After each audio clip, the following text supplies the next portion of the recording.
Hi guys, ito po si Loy Imam and welcome back to my YouTube channel. For today's video, tuturuan ko kayo kung paano ba mag-cash out sa GCash. Actually, marami nang nakakaalam nito pero para sa mga baguhan at hindi pa ito alam, panoorin nyo ang video ito. So, ang unang gagawin natin guys ay pumunta tayo sa application ng GCash. So, dito nakalagay yung GCash application ko. Click natin. So, PIN, type natin yung PIN natin.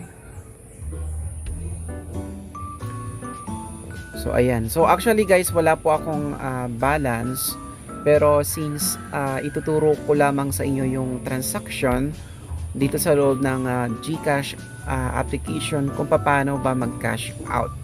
So ang unang gagawin natin, so dito merong send, load, transfer. Kung makikita nyo bills, so dito tayo pupunta sa send, no? Dito tayo pupunta sa send. Click natin yung send. So after natin mag-click yung send, ito na yung lalabas: express send, send via QR, send with a clip, send love. So dito tayo pupunta sa express send. So click natin yung express send. After that, enter natin yung number, no? Enter natin yung number guys.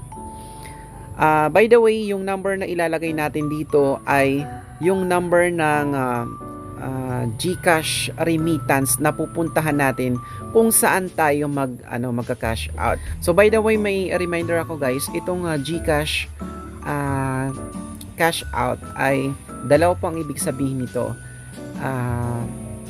GCash padala or magpapadala ka, at saka GCash cash out. Pero iisa lang po yung transaction nila.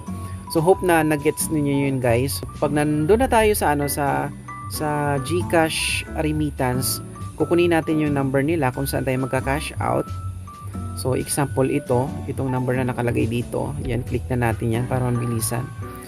So ilalagay natin yung amount. Example 400. No? Example 400. After that, okay. I-okay natin siya. And okay lang guys. So ganun lang kadali guys ang magka-cash out.